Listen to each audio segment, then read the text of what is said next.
আসসালামু আলাইকুম। এখন দেখবেন সংবাদ শিরোনাম। নাটকীয়তা শেষে ১১ দলীয় জোটের আসন ভাগাভাগির ঘোষণা আসছে ঘণ্টাখানেক পর।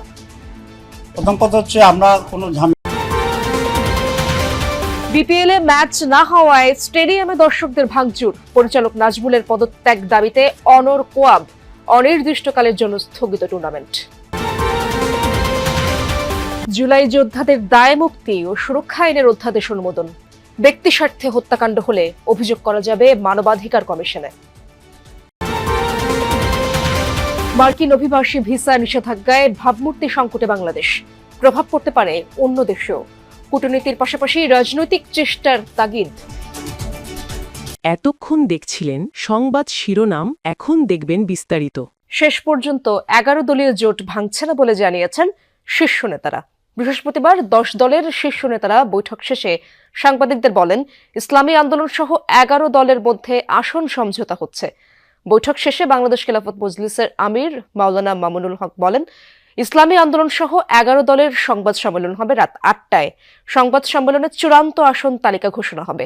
এনসিপির নাহিদ ইসলাম বলেন, ১১ দলীয় জোট নিয়ে এনসিপি আশাবাদী। আসন সমঝোতা নিয়ে কদিন ধরেই টানাপোড়েন চলছে জামাতে ইসলামী ও ইসলামী আন্দোলনের মধ্যে।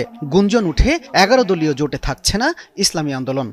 এমন পরিস্থিতিতে বৃহস্পতিবার সকালে মগবাজারের দলীয় কার্যালয়ে বৈঠকে বসে জামাত নেতৃত্বাধীন ১০ দল। তবে ছিল না ইসলামী আন্দোলন। টানা ৪ ঘন্টারও বেশি সময়ের বৈঠকে আলোচনা হয় বিভিন্ন বিষয়ে।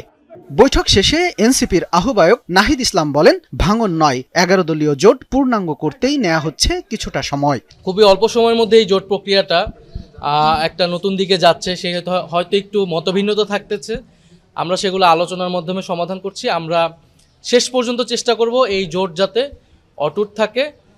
তবে যদি কারো ভিন্নতা থাকে, কিন্তু আমাদের এই জোট প্রক্রিয়া এগিয়ে যাবে। বাংলাদেশ খেলাফত মজলিসের আমির মাওলানা মামুনুল হক জানান, চলমান সংকট উত্তরণে আলোচনা হয়েছে। ইসলামী আন্দোলন সহ ১১ দলই ঐক্যবদ্ধভাবে অংশ নেবে নির্বাচনে। ইসলামী আন্দোলনের সাথেও নেতৃবৃন্দের সাথে আমাদের কথা হয়েছে। বৈঠকের আগ দিয়ে বৈঠকের মধ্যে থেকেও আমাদের কথা হয়েছে এবং আমরা আশা করছি যে আমরা একসাথেই রাত ৮টায় আমাদের প্রেস কনফারেন্স হবে ডিপ্লোমা ইঞ্জিনিয়ার্স ইনস্টিটিউশনে। সেখানে ইনশাল্লাহ আমরা আমাদের চূড়ান্ত বক্তব্য যেগুলো সব ঐক্যবদ্ধভাবে আমরা উপস্থাপন করতে পারবো বলে আশা করছি। তবে জামাতে ইসলামীর নায়েবে আমির সৈয়দ আব্দুল্লাহ মোহাম্মদ তাহির বলেন, কিছু মতভিন্নতা আছে, তবে দ্রুতই সেটার অবসান হবে। ক্রিকেটাররা বয়কট প্রত্যাহার না করায় অনির্দিষ্টকালের জন্য বিপিএল স্থগিত করল বিসিবি। রাতে আনুষ্ঠানিকভাবে ফ্র্যাঞ্চাইজিদের সিদ্ধান্ত জানিয়ে দেবে বোর্ড।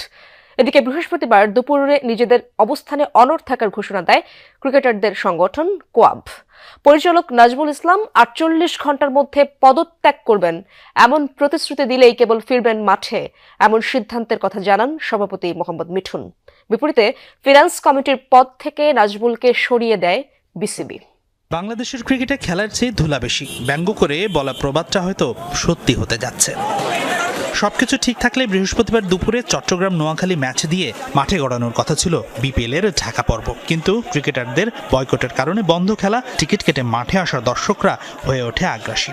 পরিস্থিতি সামলাতে বাধ্য হন আইন শৃঙ্খলা বাহিনীর সদস্যরা। গত কয়েকদিনে বোর্ড পরিচালক নাজমুল ইসলামের একাধিক বক্তব্যে ক্ষুব্ধ হয় ক্রিকেটাররা। তামিম ইকবালকে নিয়ে ফেসবুক স্ট্যাটাস দিয়ে শুরু হয় যে ঘটনার। প্রথমে ক্ষমা প্রার্থনার দাবি ওঠে, সেটি বুধবার এসে দাঁড়ায় পদত্যাগ পর্যন্ত। ক্রিকেটারদের সংগঠন কোয়াব বৃহস্পতিবার দুপুরে অবস্থানে অনড় থাকার ঘোষণা দেয়। জুলাই অভ্যুত্থানকারীরা অবশেষে দায় মুক্তি পাচ্ছেন। ২০২৪ সালের জুলাই থেকে অগস্ট পর্যন্ত ঘটনায় অভ্যুত্থানকারীদের কারো বিরুদ্ধে ফৌজদারি মামলা থাকলে তা প্রত্যাহার করবে সরকার। সেক্ষেত্রে তাদের বিরুদ্ধে নতুন করে মামলাও করা যাবে না। এজন্য উপদেষ্টা পরিষদ অনুমোদন করেছে প্রস্তাবিত জুলাই অভ্যুত্থান সুরক্ষা ও দায় নির্ধারণ অধ্যাদেশ। তবে জুলাই সংশ্লিষ্ট না এমন ব্যক্তিগত বা রাজনৈতিক অপরাধ দায় মুক্তির আওতায় আসবে না বলে জানিয়েছেন আইন উপদেষ্টা আসিফ নজরুল। ফরেন সার্ভিস একাডেমির ব্রিফিংয়ে তিনি জানান, ৩১ জানুয়ারির মধ্যে মানবাধিকার কমিশন পুনর্গঠন করা হবে। 2024 সালে জুলাই আগস্টের গণ অভ্যুত্থানে পতন হয় শেখ হাসিনার দীর্ঘ 17 বছরের স্বৈরাচারী শাসনের। এই আন্দোলনের অগ্রভাগে ছিল ছাত্র জনতা। গণতন্ত্র প্রতিষ্ঠা ও অধিকার আদায়ে জুলাই আন্দোলনে যারা রাজপথে ছিল তাদের সুরক্ষায় সরকার প্রণয়ন করতে যাচ্ছে নতুন অধ্যাদেশ। প্রধান উপদেষ্টার সভাপতিত্বে অনুষ্ঠিত হয় উপদেষ্টা পরিষদের বৈঠক। এতে অনুমোদন দেয়া হয়েছে জুলাই অভ্যুত্থান সুরক্ষা ও দায় নির্ধারণ অধ্যাদেশ। ফরেন সার্ভিস একাডেমিতে আইন উপদেষ্টা জানান, কয়েকদিনের মধ্যেই গেজেট প্রকাশ হলে কার্যকর হবে অধ্যাদেশটি। জুলাই গণঅভ্যুত্থান সুরক্ষা ও দায় নির্ধারণ অধ্যাদেশ আজকে ক্যাবিনেটে অনুমোদিত হয়েছে।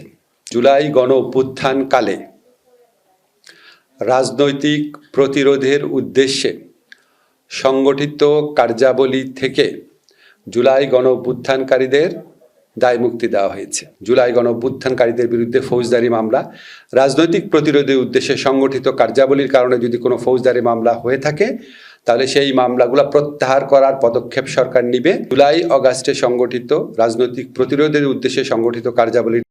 সরকারি ভাতায় বাংলাদেশিদের হার বেশি থাকার কারণেই যুক্তরাষ্ট্রের অভিবাসী ভিসা নিষেধাজ্ঞার তালিকায় পড়েছে বাংলাদেশ। এমন মূল্যায়ন করে বিশেষজ্ঞদের শঙ্কা, এর ফলে মার্কিন মিত্র রাষ্ট্রগুলোতেও অভিবাসন ও অন্যান্য ভিসার সংকটে পড়তে পারে বাংলাদেশিরা। এই সংকট সমাধানে কেবল কূটনৈতিক প্রচেষ্টা নয়, দরকার অবৈধ অভিবাসন চেষ্টা বন্ধে জনসচেতনতা। ক্ষমতায় আসার পর থেকেই অভিবাসন নীতি নিয়ে জোরে সোরে কাজ শুরু করে ডোনাল্ড ট্রাম্প প্রশাসন। এরই মধ্যে তার বাস্তবায়নও শুরু হয়েছে। অভিবাসন বিরোধী বলে পরিচিত ট্রাম্প প্রশাসনের ভিসা বন্ডের তালিকায় সম্প্রতি ঢুকেছে বাংলাদেশের নাম।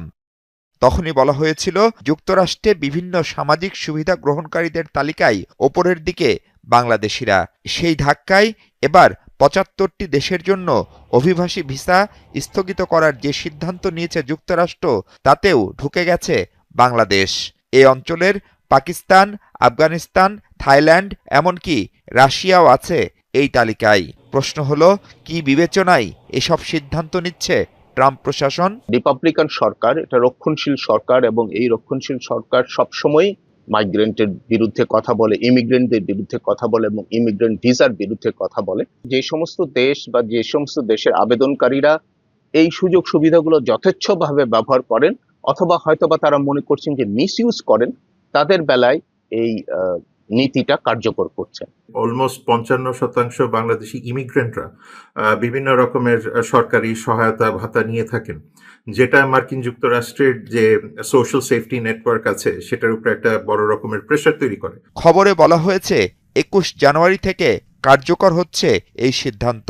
প্রশ্ন হলো, যুক্তরাষ্ট্র যেসব দেশের জন্য এমন কঠিন সিদ্ধান্ত নিল, তাদের নাগরিকদের ব্যাপারে অন্যান্য দেশেও অভিবাসী হওয়াটা কঠিন হয়ে গেল কিনা? আর এই তালিকা কতদিনের জন্য তা যেমন অজানা, ঠিক তেমনি এখান থেকে মুক্তির উপায়ও